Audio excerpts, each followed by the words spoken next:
श्री नवल भारती जी, प्रत्याशी brother senior advocate Patna high court Shri Y Giri ji, professor Thakur ji, माननीय पूर्व MLC श्री राम रवि जी और सभागार में उपस्थित डॉक्टर भीमराव अम्बेडकर के विचारों से जुड़े आप सभी,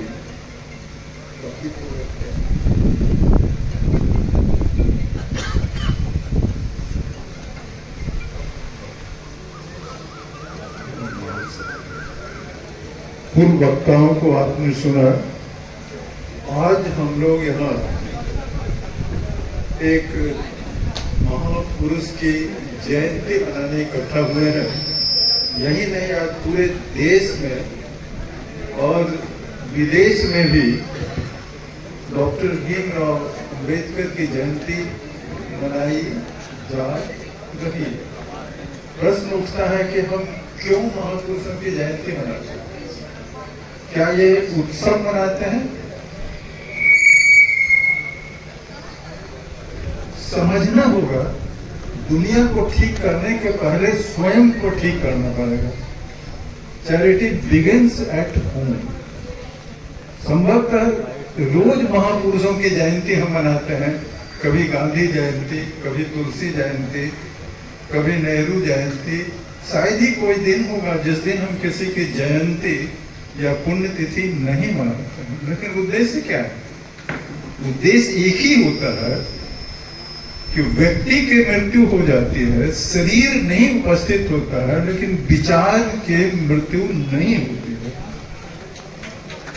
तो आज हम डॉक्टर अंबेडकर की जो बात कर रहे हैं, उनके शरीर की बात नहीं कर रहे हैं, उनके विचारों की बात कर रहे हैं। अगर उनकी हम जयंती मनाते हैं, उनके विचारों को अपने जीवन में उतारना पड़ेगा। अगर उनके विचारों को जीवन में नहीं उतारे तो उनकी जयंती जो ऑनेस्ट जयंती होगा वो नहीं होगा। पता नहीं कोई हिडन एजेंडा हमारे पास है जिससे उनकी जयंती आज हम मनाने लगे हैं। पहले, आज से कुछ साल पहले ही लोग नहीं मनाते थे। ये ट्रुथ है, नो दिस ट्रुथ। आज जब इनकी जयंती मनाना शुरू हुआ तो होड़ लग गया है। पूर्ववक्ता ने कहा ही कि चाहे सत्ता में पार्टी हो, चाहे विपक्ष में हो, सारे लोग अब डॉक्टर अंबेडकर की जयंती मना रहे हैं। तो संक्षेप में चुनौतियां जो आप टॉपिक रखे, अंबेडकर के विचारों की चुनौतियां। अंबेडकर का विचार शाश्वत है, उनके विचारों को कोई चुनौती नहीं दे सकता। आज हम स्वयं चुनौतियां हैं।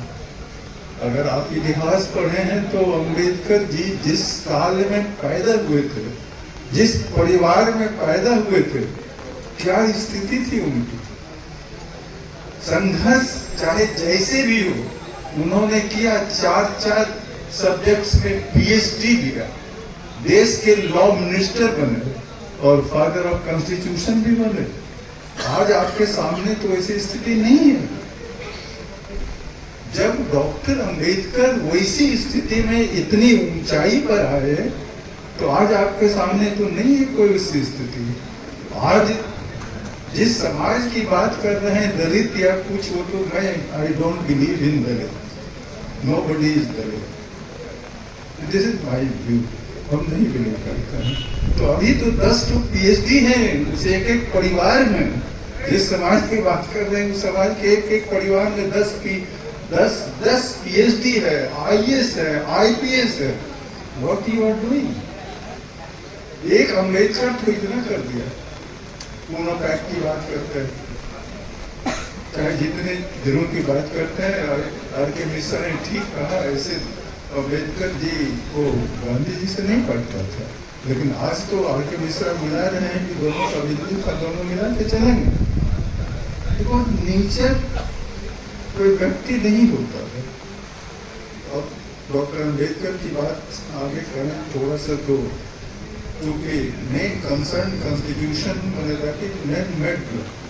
कानून दो तरह का होता है, एक नेचुरल लॉ होता है, स्पिरिचुअल लॉ होता है, एक राज नियम होता है, उसको मैन मेड लॉ कहते हैं। Constitution is nothing but man made law. 200 members of Constituent Assembly थे, doctor Ambedkar was the member of the president of draft committee। 6-7 member और थे, लेकिन सब